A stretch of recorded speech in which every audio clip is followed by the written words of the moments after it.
Geek Therapy Radio. Welcome to Geek Therapy Radio. You've got your mental curator, Johnny Hamburger. While I don't have a clear, concise outline for how the show today will go, I definitely have a few things on the old mental docket that we will definitely get to. But I wanted to start out the first segment, at least this first segment, with a ponderance. If there is one question that you could ask that leads to at least 1,000 more, what would that question be? For me, today, as of recording, that question is, who was Hunter S. Thompson?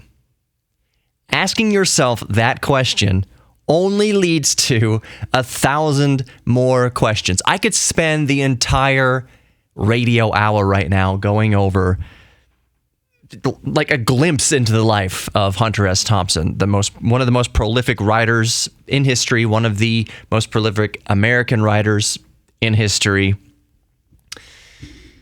I could go over his life, just glimpses of his life for this hour and not even scratch the surface of who he was. And it would just leave you with 1,000 more questions about who he was. You can lose yourself for weeks, possibly months, into studying his life. And you would be no further towards understanding not just the individual of Hunter S. Thompson, but understanding how an individual like him actually ticks.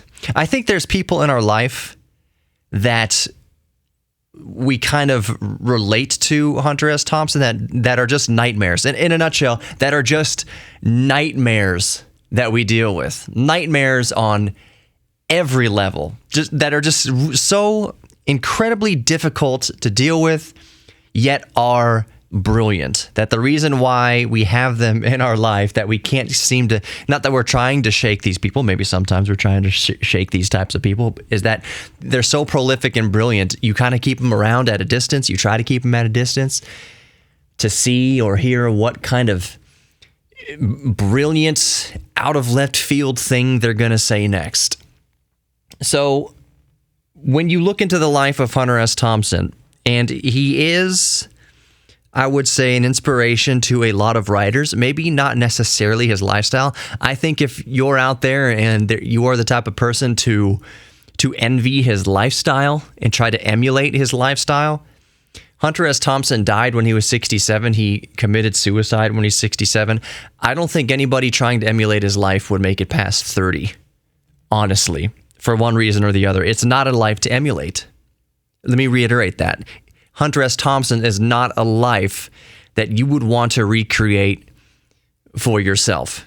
You couldn't possibly keep up. B, you wouldn't want to keep up. C, nobody would want to be around you. You wouldn't want to be around you. It's kind of it's a tragic life almost. Not almost. It was a tragic life. Basically, live fast, die young was how Hunter S. Thompson lived his life. And there's 1,000 things you can ask about him. Seemingly rhetorical questions that you could ask. Were Hunter S. Thompson's ashes shot out of a 153-foot cannon under a full moon by Johnny Depp? Yes. Did Hunter S. Thompson ride for 2 years with the Hells Angels? Yes. Did he write a book about the inner workings of the Hells Angels? Yes. Did he serve in the military? Yes. Was he sent to Vietnam on assignment by Rolling Stone magazine and wind up not sending back any assignments, sending back any writings because he spent his entire time out in the courtyard of the hotel just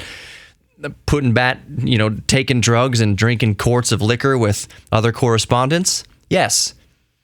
Did he sit down for an interview with Jimmy Carter that was one of the most revealing in history and then lose the tapes that it was recorded on? Yes. And there are 1,000 more things that you could say. Somebody went over, oh gosh, I should find it here, his daily schedule. Like a day in the life of Hunter S. Thompson. And first of all, what you would think with how much food he ingested, like his famous lunchtime routine, he would go to a tavern and he would just order. It seemed like enough food to feed a 700-pound man. Like, it was a ton of food and just the worst food. But he was a skinny string bean. He was tall. He was 6.5 feet tall or thereabouts, very tall, very skinny, smoked like a chimney, did all of the drugs. All of the drugs. Recently on my YouTube channel, I did a video on my EDC, my everyday carry, where basically it's, hey, what's in my backpack? And it's my laptop, my camera, my tablet, my Game Boys, a PSP, like that kind of stuff.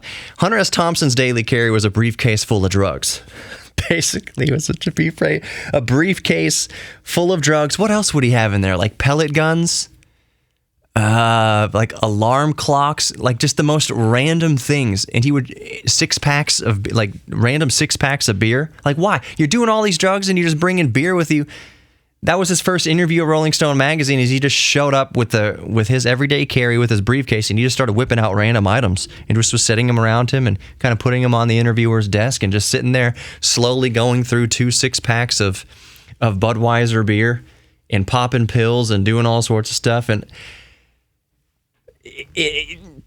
what he put through his body, it's amazing that he lasted to 67. And of course, the mental illness would get you. And according to Hunter S. Thompson, he lived 17 years past when he wanted to. He wanted to die at 50. That's why he lived the life he lived, was he thought he would just destroy his body so much, having such a, quote, good time, that he wanted to go out in a blaze of glory at 50 years old. What wound up happening is the human body is surprisingly resilient, and I'm not saying that as a good thing. Like, hey, go out and do all these drugs because your body is more... No, that's not what I'm saying. Your body deteriorates so terribly before you die. It's not like if Hunter S. Thompson's goal was one day he was just going to do so many drugs that he overdosed and died. That's not what happened. It's just his body would deteriorate, and he was at a party, I think it was like 2005. He was at a party and he couldn't get up the stairs. He couldn't get up the stairs. He was wheelchair ridden due to a bad back. He couldn't walk up the stairs. It destroyed his psychology so much that he actually committed suicide. That was the final straw that destroyed him, was that the drugs and his lifestyle created chronic back pain, and he couldn't even walk up the stairs, and that destroyed him psychologically. And then he made a phone call to his wife, hung up the phone, killed himself. It's the most tragic story, but his writing is so prolific, and it inspired entire generations. Fear and Loathing in Las Vegas, all of that. Hunter S. Thompson. I'm going to continue with this in the next segment because, frankly, one segment is not enough to do Hunter S. Thompson any justice. We'll continue. More Geek Therapy Radio coming up. Don't go anywhere. Welcome back to Geek Therapy Radio. You've got your mental curator, Johnny Hemberger. One weird thing that pops into my mind regarding Hunter S. Thompson, because we are continuing that conversation here in the second segment of Geek Therapy Radio this week, is that he mailed his typewriter, like his favorite typewriter. It was an IBM whatever. He mailed it to Bob Dylan in return for Bob Dylan's harmonica. And that's like a tame thing that Hunter S. Thompson has done. Hunter S. Thompson, one thing I want to mention is that he emulated, idolized to some degree Ernest Hemingway. Ernest Hemingway suffered a very similar fate to Hunter S. Thompson as far as suicide and tragic life, and being this kind of brilliant writer that was extremely troubled. And that's not... Lots of writers are extremely troubled like that. Edgar Allan Poe was famously just a basket case. And Edgar Allan Poe, though, unlike Hunter S. Thompson, Edgar Allan Poe, his work was not appreciated in his time. It took years, decades. I forget when Edgar Allan Poe's works were finally recognized as being brilliant. Edgar Allan Poe died penniless. It was a tragedy, and so many writers suffer that same fate. So there's going to be a lot of people listening, and myself included. I do not know the full body of work of Hunter S. Thompson, nor do I know every tentacle of reach that he was able to accomplish in society through his work. I can tell you, however, that he was one of the first writers and one of the first journalists to how do I put this? Brazenly expose how the political process and journalistic process works. He did this way back in the 70s during the Nixon administration and during Watergate and all of that. Hunter S. Thompson basically said that it's impossible. It is impossible to be an American politician without being deeply in bed with journalists and with the media. And that is as true today as it ever was. And he was saying that 50 years ago. And you have to remember the time frame here, late 60s, early 70s, this time frame. This was still when journalism and the media was reverent to the political process, was reverent to politicians. You wouldn't hear the kind of gaslighting and name-calling and mudslinging that happens in modern media. You wouldn't hear that back in the 70s. And Hunter S. Thompson came out and basically said, anytime you read or hear a flattering piece about a politician, it's because that politician wasn't in bed physically, you know what I'm saying, not sexually with whoever's the correspondent is, but they were schmoozed good enough. The politician showed this journalist a good enough time, and then the journalist turned around and wrote, yeah, you know, Nixon, he was all right. He should get your vote, blah, blah, blah. He's a good man, do. And it could be any politician. And it's just because the politician smoozed. And that's always been the case. Hunter S. Thompson was just one of the first prolific writers and prolific journalists to come out and say, this is how it works, folks. If you can't hang you cannot hang in the American political process unless you're some sort of celebrity and you're playing the game with the media, with journalists. He said that 50 years ago.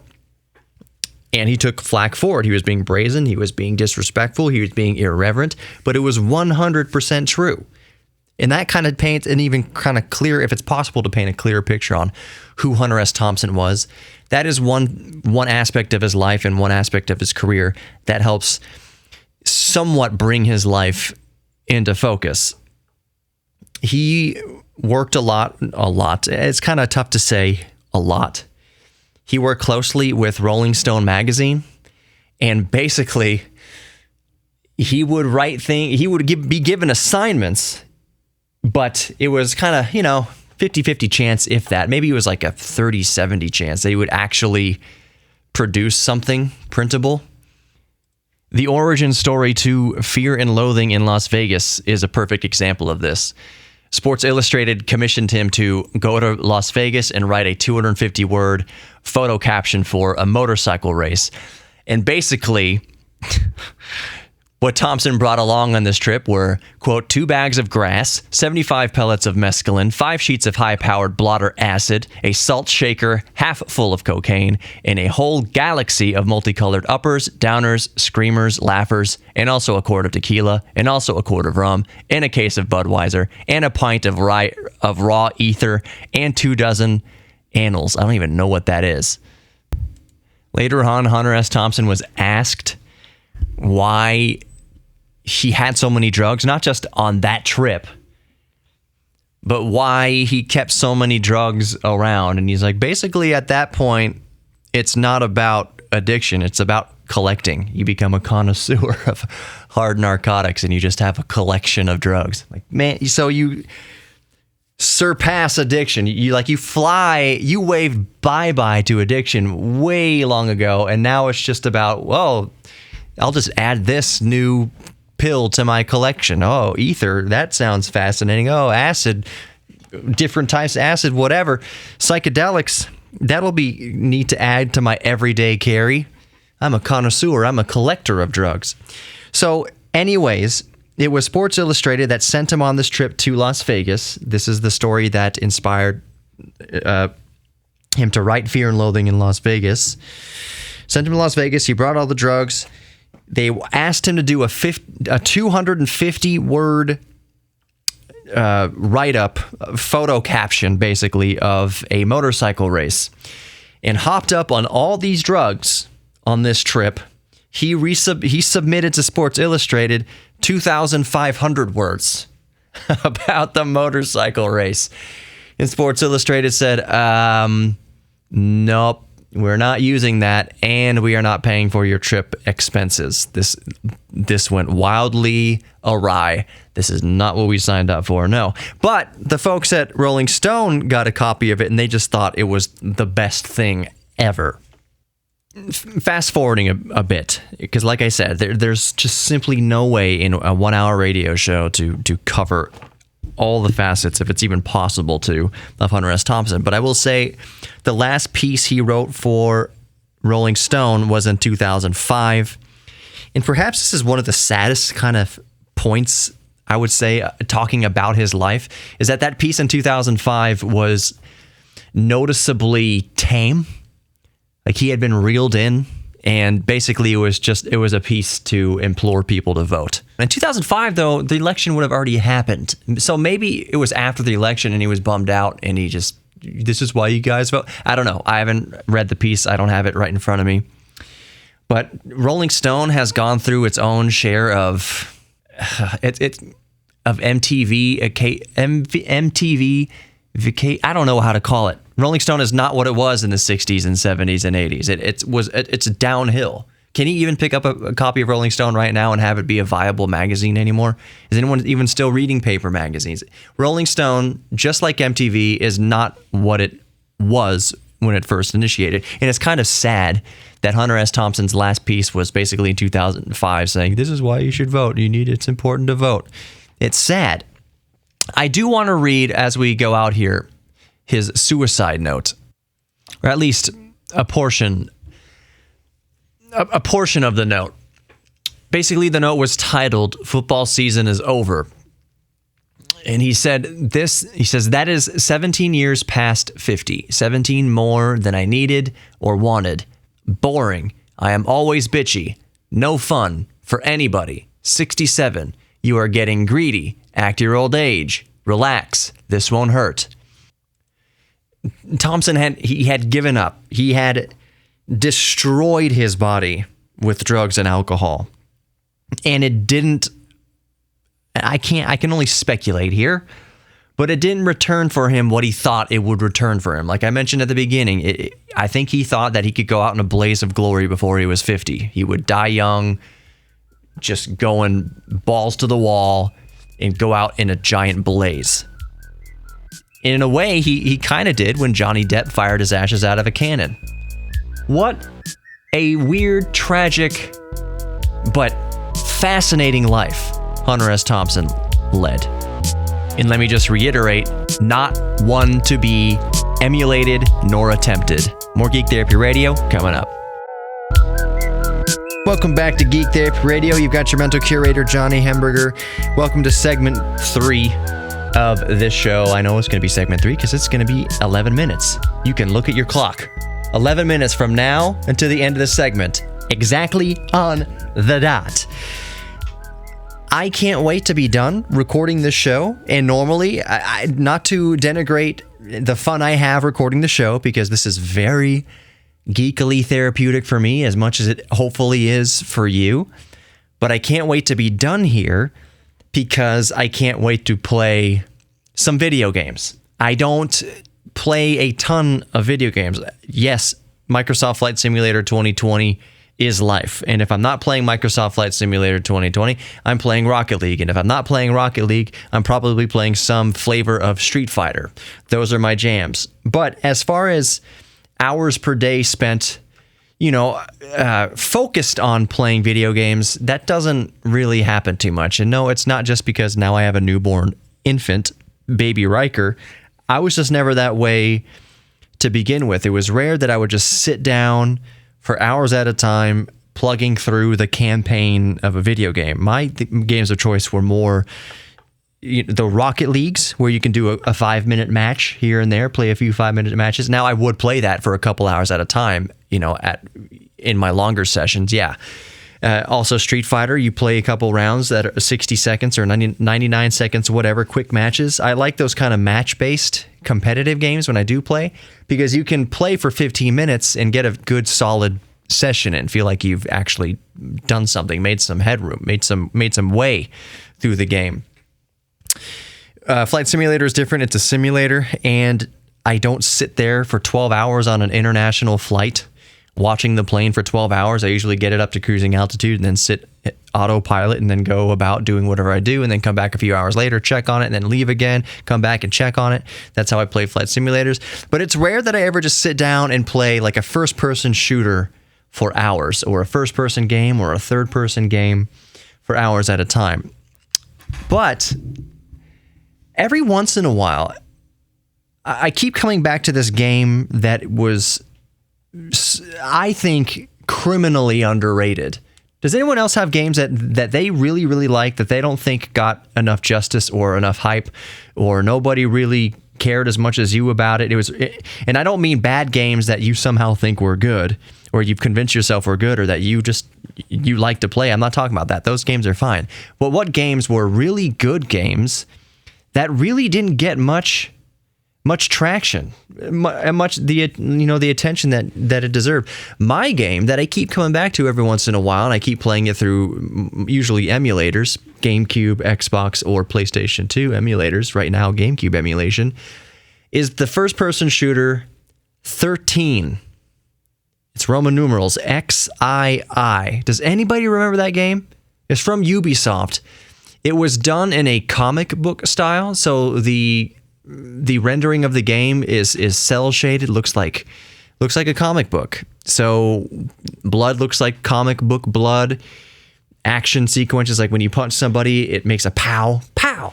When enemies are like walking down the hall and you can hear them walking, you see the little comic book letters tap tap tap coming through the wall by their feet.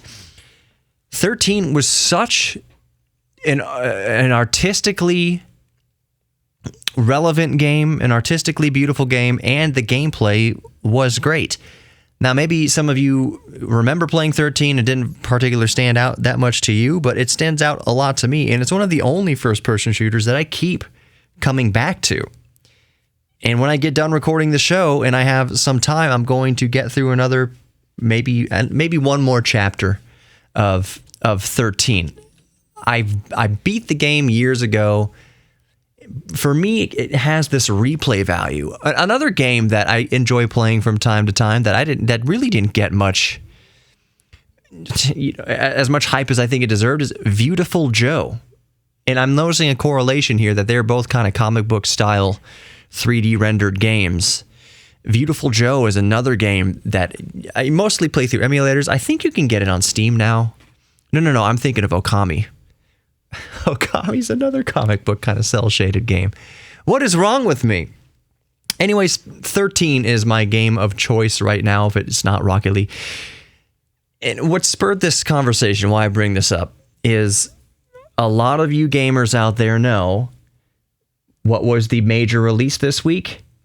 Cyberpunk 2077. An extremely highly anticipated game. You've seen commercials featuring Keanu Reeves. Keanu Reeves has been the poster boy for Cyberpunk 2077 since its inception.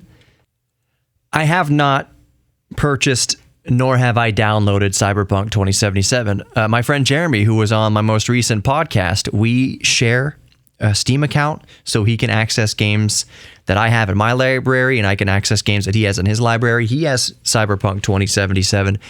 So I can definitely download it to my machine and play it when he's not playing it.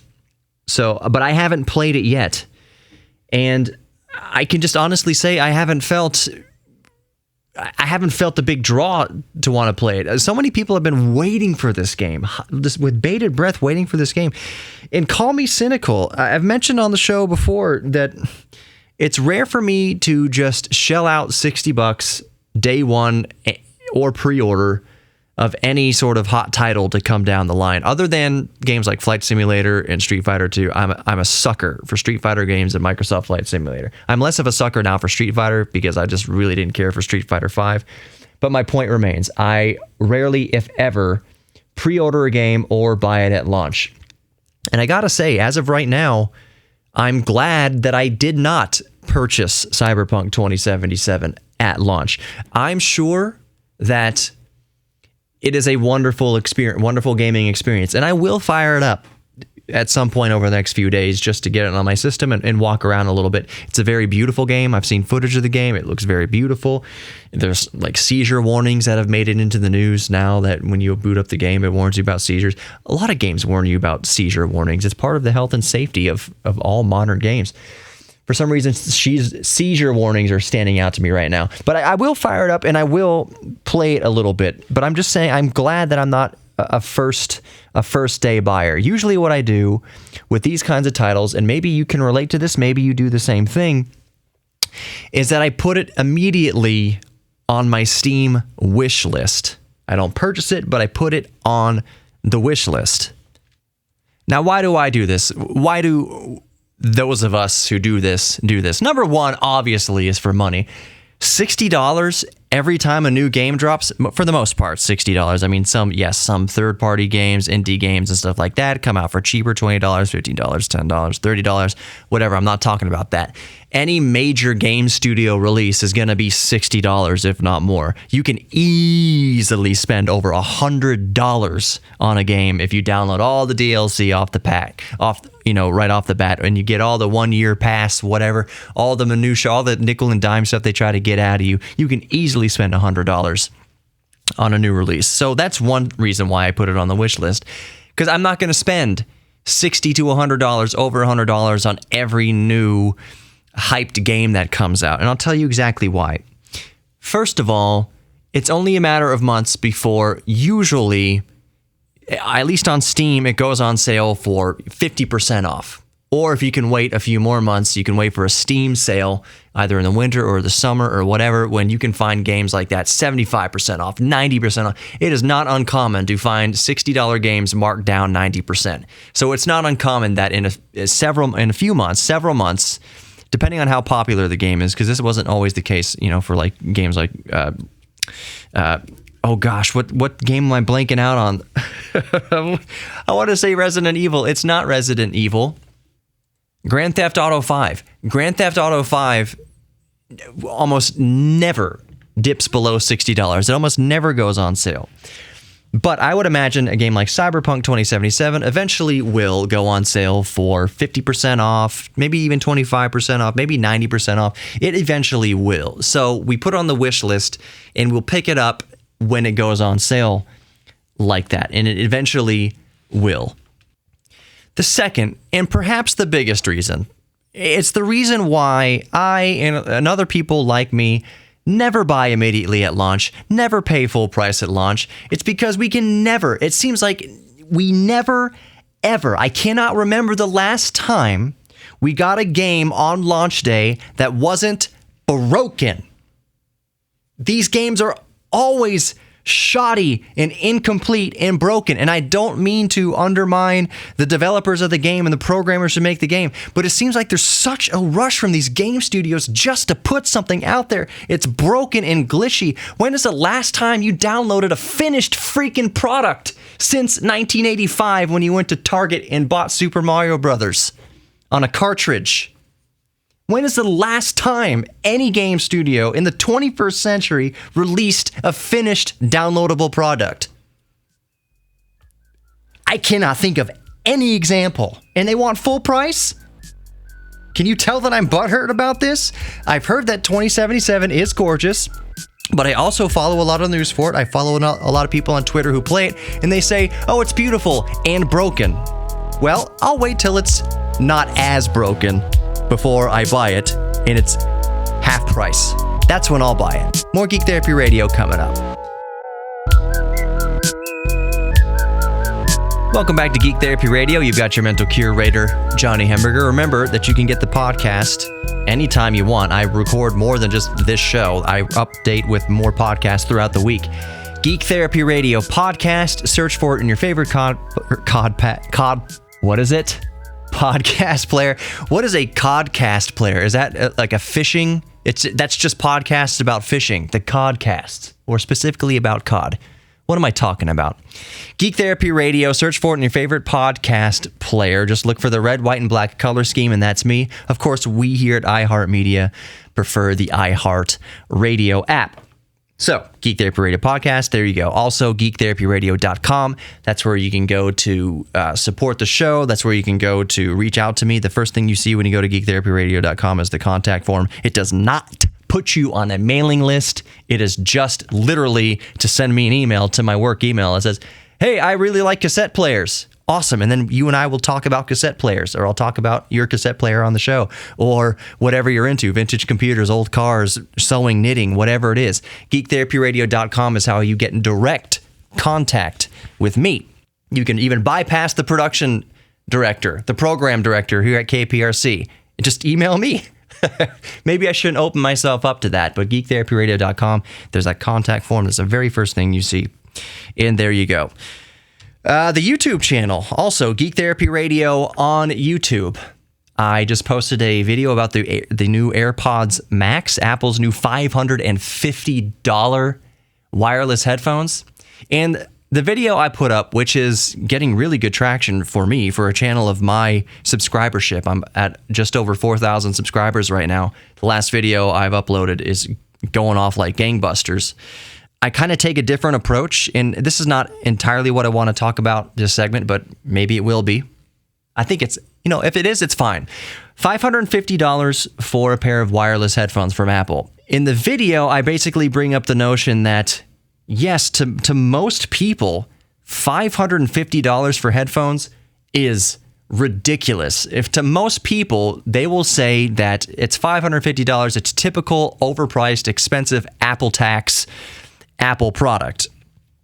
The kind of devil's advocate I play in the video is those of you audiophiles and professionals, y'all know that headphones can cost thousands of dollars. Sennheiser sells on their website a set of headphones that comes with an amplifier, a tube amplifier, $60,000 for these headphones. So you go down their list. I'm talking about Sennheiser specifically, but it's the same for Sony. It's the same for JVC. It's the same for AKG. It's the same for any kind of boutique seller. Sure, whatever. A high-end headphones or audio manufacturer, $550 is not even mid-grade in their lineup. You can go buy a pair of Sennheisers easily, audiophile grade Sennheisers, $2,200, and that's just what it is. It's not anything special. Oh yeah, a couple grand for some good high quality audiophile cans. That's all the sense in the world. So that kind of puts that Apple AirPods Max into perspective at $550. It's expensive to be listening to crappy Spotify playlist. Yeah, $550. It's ridiculous to listen to Cardi B with a pair of $550 headphones. But for audiophiles, $550 can be a steal. And I say can be a steal because in typical Apple fashion, they have not released nearly any specs, any of the critical specs that audiophiles and professionals need to know about headphones for critical listening. They're touted as being wireless headphones. I have no doubt in my mind that things like adaptive EQ are going to be awesome, that the noise canceling is awesome, that the spatial audio that kind of simulates a Dolby Atmos, cinema theater kind of setup. As you turn your head, there's gyroscopes and different sensors in there that sense where your head's tilting, and it will put the audio around your head, around your brain, depending on how your head's tilted. That all sounds amazing. That's all psychoacoustic gimmickry, if I may say so. What we really want to know, and what Apple has not provided, are critical audiophile and professional statistics and stats and specs, namely dynamic range and frequency response. We don't know that yet. And my argument here is that although Apple does not predominantly mention it at all with the AirPods Max itself, apparently they do sell a Lightning to 3.5 millimeter input so that you can use these headphones analog. You can plug them into your phone. If it still has a headphone jack, you can plug it into your computer. You can plug it into your hi-fi. You can plug it into your DAC. You can plug it into your headphone amplifier in a recording studio. But nowhere on AirPods Max specs page does it say anything about frequency response or dynamic range or impedance. Impedance is critical with speakers. Anything with an audio driver, impedance matters. Those three factors matter: impedance, frequency response, and dynamic range. My old Sony WH-1000XM2s from like 2017 or whatever, Sony has all their specs right there in the page, right there in the packaging. Hey, our 40 millimeter drivers reproduce everything from 4 hertz to 40,000 hertz. And that's awesome because that means you can listen to your high quality 24-bit, super high resolution 96K, 192K, 24-bit high resolution audio files and have the resolution reproduced up to 40,000 hertz, which is twice as much as the normal hearing spectrum. We're not going to get into the minutia of why overtones matter. There are things that happen above the human range of hearing that affect frequencies within, like fundamental frequencies and harmonics within the human hearing range. So that extended range matters. Is any of that information given by Apple? Nothing. Not at all. On the Sonys, from a few years ago, 4 hertz, 40,000 hertz, dynamic range, 100 up to 103 decibels through the wired analog input. And that's the critical thing I want to mention about the AirPods Max. We don't know those specs over analog. When you're not listening wirelessly to Bluetooth, you're not listening wireless over AirPlay, which are restricted by those streaming codecs. How do these things perform wired, with an actual wire going from the headphones to your computer or to your phone or to your music player, whatever it is? We don't know that yet. But this is the devil's advocate thing. But if it turns out that these headphones have extreme frequency response and extreme dynamic range, if their dynamic range is better than the Sonys that I have, 103 decibels of dynamic range, if their frequency response is better than 4 hertz to 40,000 hertz, then $550 for a pair of headphones that perform like that perform better than their competitors and possibly perform better than headphones costing hundreds, if not thousands of dollars more, that puts $550 into perspective. That would make $550 a great value. That would not be overpriced Apple junk. It's overpriced Apple junk if you're just going to listen to Spotify. But for critical listening, if these things plugged in through an actual physical wire have an amazing frequency response, have a great impedance to work with professional audio systems, and have a great dynamic range, $550 could be a great value on the audiophile and professional market. But we don't know any of that yet as of recording, and I'm very interested. Not that I'm at all interested in purchasing a set for myself. Here's the thing about headphones and kind of audio, and it doesn't take a professional or an audiophile to appreciate this. Anybody listening to this right now, you might be, I don't know, you might be listening on an actual tabletop radio. There's a reason why you listen to this tabletop radio. You just like the way it sounds, or it's most convenient for you. Whatever the reason is, you found what works for you and you stick to it. I have found that my Sony WH-1000XM2s that cost $350 a few years ago were an investment, and that investment has worked out very, very well for me. I know these headphones. I know when I listen to these headphones and I do critical listening with these headphones, I know how they perform. I know how the work translates out into the real world. I found my workhorse headphones and I'm sticking with them. So I am not interested in paying $550 for a pair of iPods Maxes, even if they are better than my Sonys, because the Sonys work for me. Let's wrap this up. You are worthy of love. You are worthy of giving love. You are worthy of receiving love. Thank you so much for listening to Geek Therapy Radio. I need you to know that you are also worthy of your own self-respect. Take that to heart. Thank you so much for listening. Take care. If you want to sponsor Geek Therapy Radio, let's talk. The best way to contact me is through geektherapyradio.com.